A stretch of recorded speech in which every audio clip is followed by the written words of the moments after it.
Bueno, pues damos comienzo a la entrega de los premios. El primer premio es para el mejor político del año, Alberto Núñez Feijóo, presidente del Partido Popular.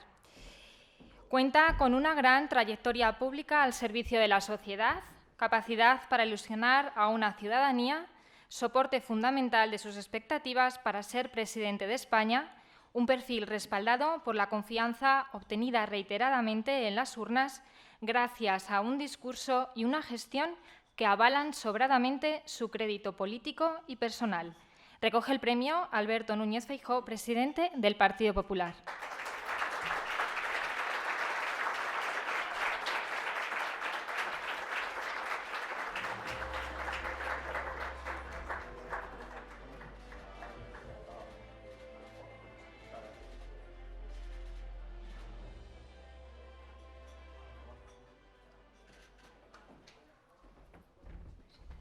Muy buenos días a todos y muchísimas gracias. Gracias ha de ser la palabra cuando uno recoge un premio y además gracias dobles cuando uno recoge un premio con muchos otros premiados y que han tenido éxito y que siguen teniendo éxito en su actividad profesional, en su actividad empresarial, en definitiva en la aportación de valor y de talento a la que se refería Jorge. Gracias a Jorge, al CEO y al editor de Cambio 16, y también, por supuesto, gracias a todo el equipo de la revista, porque estamos ante una de las cabeceras en la historia de los medios de comunicación españoles y estamos además ante un elenco de personas que han venido recibiendo este premio en los últimos años y que para mí es un honor pues, incorporarme a este listado de mujeres y hombres que han merecido el premio de esta cabecera histórica. Aquí en este hotel vivió durante mucho tiempo un inolvidable columnista gallego llamado Julio Camba, que ustedes tienen ahí a la entrada. Me he fijado ahora pues algún llamado para alguna exposición o algún evento que se está realizando en relación con Julio Camba. Y escribió muchas cosas, una columna que creo que trae al caso, denominada Sobre las fieras madrileñas, que hacía referencia al extinto Zoo del Retiro y que escribió de este párrafo. Y es que no en balde se habla de la capacidad asimiladora de Madrid. ¿Qué se cree en las fieras exóticas? Aquí no hay exotismo ni fiereza que se resista. A los 6 meses, el león del Atlas pierde aquí su melena. El cóndor de los Andes se queda sin plumas y todos, leones, perros, cóndores y gallinas, todos somos uno. Pues bien, en víspera de cumplir 8 meses como presidente del Partido Popular, no me toca a mí analizar si mi paisano Camba tenía razón o no. Eso se lo dejo a todos ustedes. Pero una vez expresado mi agradecimiento, sí me gustaría confesarles que a mí no me gusta y dista bastante de mi intención, acaparar ningún reconocimiento individual por hacer algo en nombre y representación de mucha gente, como es mi caso. Y por decirlo de otro modo, la verdad es que nunca se me ha ocurrido ser el mejor político del año, sino lo que me interesa es mejorar la política de mi país. Y por eso estoy aquí y por eso he venido aquí e intentaré cumplir mi deber y mi misión, intentar mejorar la política de mi país. Insisto que esta fue la razón por la que asumí el liderazgo del Partido Popular. Esta fue la razón por la que creo que mi partido me otorgó su confianza. Y esta sigue siendo la razón porque sigo creyendo que merece la pena para un político dedicar su vida a mejorar la política de su país, que al fin y a la postre entiendo que debería ser el objetivo de cualquier servidor público. Sin duda que hay multitud de maneras de mejorar la política y aquí no estamos para dar un discurso al respecto, pero sí me gustaría señalar 5 maneras en las que, en mi opinión, deberíamos de trabajar para mejorar la política en un país en el que la política en este momento, en mi opinión, está pasando uno de sus peores momentos. La primera es más humildad, la segunda es más sosiego, la tercera es más gestión, la cuarta es más respeto institucional y la quinta es más sinceridad. Y creo que son formas o fórmulas que, bien tiradas, al final concluyen en que la política podría ser mejor. La política española, en mi opinión, necesita mucha más humildad. ¿Y qué es humildad? Pues saber que uno no está siempre en posesión de la verdad. Y que cuando mucha gente, adversarios o no, insiste en que lo que estás haciendo no es lo correcto, que te estás equivocando, probablemente debas de escuchar a esa inmensa mayoría que te lo advierte. Humildad significa, pues, aprender a rectificar los errores, aunque algunos de ellos hayan causado ya males irreversibles, y hacerlo cuanto antes, porque si dejamos en vigor leyes que están produciendo errores muy graves en la protección de las mujeres en España, e insistimos y persistimos en ese error, cada minuto, cada día, cada mes, habrá más mujeres afectadas. Humildad significa ser consciente de que ningún político es más importante que la institución que representa. Y que los políticos estamos durante un tiempo y las instituciones han de sobrevivir. Cualquier presidente de gobierno o cualquier generación de políticos. Las instituciones han de sobrevivir a los políticos.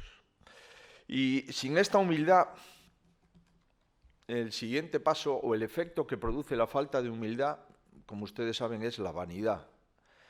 La vanidad de creer que uno es más importante que las instituciones o que uno es capaz de trascender la situación con independencia de cómo dejas tu país cuando te vas.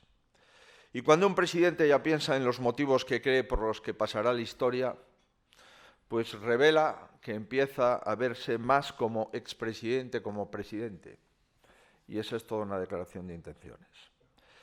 La segunda cuestión que creo yo en la que debemos de ahondar, además de la mayor humildad, es el mayor sosiego. Y en nada contribuye a sanear el debate público el señalamiento constante del discrepante. Ya sea señalar a la oposición, que en este caso lo puedo entender, pero señalar a los medios de comunicación, señalar a algunos periodistas, señalar a los fachas con toga, perdón, a los jueces, señalar a las empresas, creo que en una sociedad democrática es impropio. Ni mejora la gobernabilidad tener el Ejecutivo más dividido de la historia. Comprenderán ustedes que salir de un Consejo de Ministros y algunos de los ministros grabar vídeos en contra de lo que se habló o se acordó en la reunión del Consejo de Ministros es un hecho que no ocurría en España.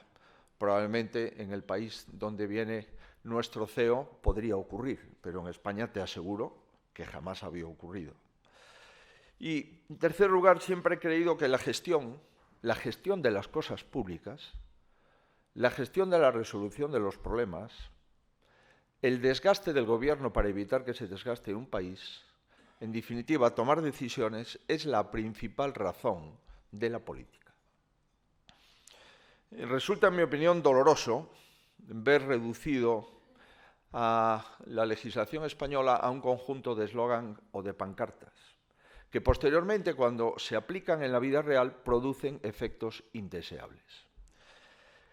Cuestionar por decenas de organismos que tachan de ficticios nuestros cuadros macroeconómicos, nuestros presupuestos, nuestras cuentas generales del Estado, que no ofrezcan credibilidad ni en las instituciones españolas ni en las instituciones internacionales, desacredita la fiabilidad y la solvencia de un país.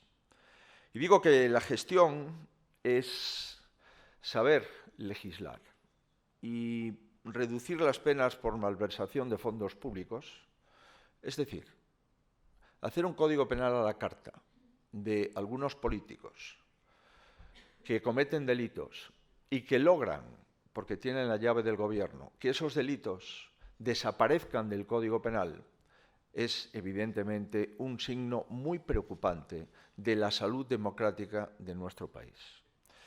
Y esto nos lleva a la cuarta consideración, que es fomentar el respeto institucional. Y entiendo que la calidad institucional de un país se ve comprometida cuando la acción de un gobierno pone en entredicho no solo la neutralidad de las instituciones, sino el rigor de las instituciones. Y es que cuando ya hay instituciones que entiendes que ya no representan al Estado, sino que son un brazo ejecutor del gobierno, automáticamente, insisto, la calidad democrática del país se rebaja. Y cuando la acción del gobierno se sustenta en aquellos cuyo programa se cimienta en la destrucción o en el debilitamiento o en la división de la arquitectura institucional básica de nuestro país, o cuando la dirección de un Estado se conduce por los intereses de la minoría, sino, además, por la satisfacción personal de los que encabezan la minoría, entonces, ese régimen, el democrático, que consiste en que las mayorías deciden los gobiernos, automáticamente empieza a tener problemas muy serios de supervivencia. Y dejo para el final lo que, en mi opinión, debe de coronar lo antedicho: la humildad, el sosiego, la gestión y el respeto institucional, que es el ejercicio de la política desde la sinceridad. A menudo se recurre a la frase de que un político debe decir la verdad incluso cuando la verdad sea dura. Y yo añado, un político debe decir la verdad sobre todo cuando la verdad es dura. Porque si no lo haces, estás incumpliendo tus obligaciones. Y tus obligaciones es no mentirle a los ciudadanos. Y de lo contrario, se tiende a caer en la comodidad del escapismo, en la huida hacia adelante de la realidad o en el triunfalismo banal. Y todo en la vida se acaba sabiendo, como es lógico. Por ello, nadie debería intentar evitar que digamos la verdad ante la situación de nuestro país. Y yo les puedo asegurar que mientras tenga responsabilidad en la política, les voy a decir a los españoles lo que creo que es verdad. Me cueste lo que me cueste, pero ¿para qué si no? Uno está intentando gestionar los intereses generales. Pues bien, termino ya. La propuesta que he intentado transmitir lo seguiré haciendo. Este es mi compromiso. Y yo voy a seguir ofreciendo una política que recupere el diálogo. En eso es la política. Una política que recupere el acuerdo. En eso consiste la política. Y una política en la que la gestión es prioritario. Y que no se puede llegar a la política a aprender, sino que hemos de llegar aprendidos. Y voy a seguir ofreciendo una política en la que se pueda encontrar una mayoría de españoles. Mayoría de españoles que pueda cambiar de opinión en los próximos años. Porque esta es la ventaja de la democracia, la posibilidad de cambiar el gobierno. Por eso no hemos encontrado ningún sistema político mejor que este. Y yo voy a seguir ofreciendo la política que consista básicamente en mejorar mi país. Que al final del mandato tu país esté mejor que cuando tomaste posesión del cargo. Si esto no es así, no ha merecido los años de gobierno. Y si esto no es así, el presidente pasará a la historia y la historia no será cruel con él. Simplemente la historia relatará que han sido años perdidos para la concordia, para el diálogo, para el acuerdo y para el crecimiento económico que sustenta el estado del bienestar. Nunca me he considerado un político fiero, pero sí sé que a veces la idea de intentar ofrecer una política mejor resulta exótico. Pero, en fin, como soy paisano de Julio Camba, y Julio Camba pernoctó muchas veces en este edificio y escribió lo que escribió, comprenderán ustedes que hoy me veo muy reflejado en Julio Camba. Muchísimas gracias, muy agradecido.